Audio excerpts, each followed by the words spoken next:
Doctor Sanjay Kumar کا رائکل کا دورہ، کروڑوں کے ترقیاتی کاموں کا جائزہ، عوام سے براہ راست ملاقات۔ السلام علیکم ناظرین، اردو کی زبان میں اب کی آواز بن کر حاضر ہیں ہم۔ آئیے دیکھتے ہیں آج کی اہم خبر۔ رائکل ٹاؤن میں رکن اسمبلی ڈاکٹر سنجے کمار کا عوامی دورہ۔ رائکل کے وارڈ نمبر 1، 5، 6، 7 اور 8 میں ڈاکٹر سنجے کمار نے خود پیدل گھوم کر عوامی مسائل کا جائزہ لیا اور مقامی لوگوں سے براہ راست بات کی۔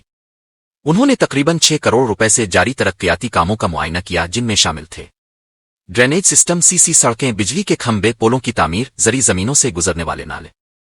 حال ہی میں محترم وزیر اعلیٰ نے رائکل کے لیے مزید 15 کروڑ روپے منظور کیے، جس سے عوامی ضروریات پر مبنی اہم کاموں کو مکمل کرنے کی ہدایت دی گئی ہے۔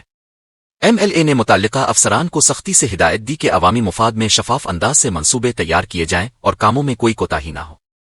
میونسپل صفائی کے نظام پر اطمینان کا اظہار کیا گیا، لیکن کچھ کاموں میں معیار کی کمی پر انجینئرنگ افسران پر ناراضگی بھی ظاہر کی گئی۔ دلچسپ بات یہ رہی کہ ڈاکٹر سنجے کمار نے پیر کی رات رائکل ٹاؤن میں قیام کیا اور اگلے دن صبح دوبارہ عوامی دورہ جاری رکھا۔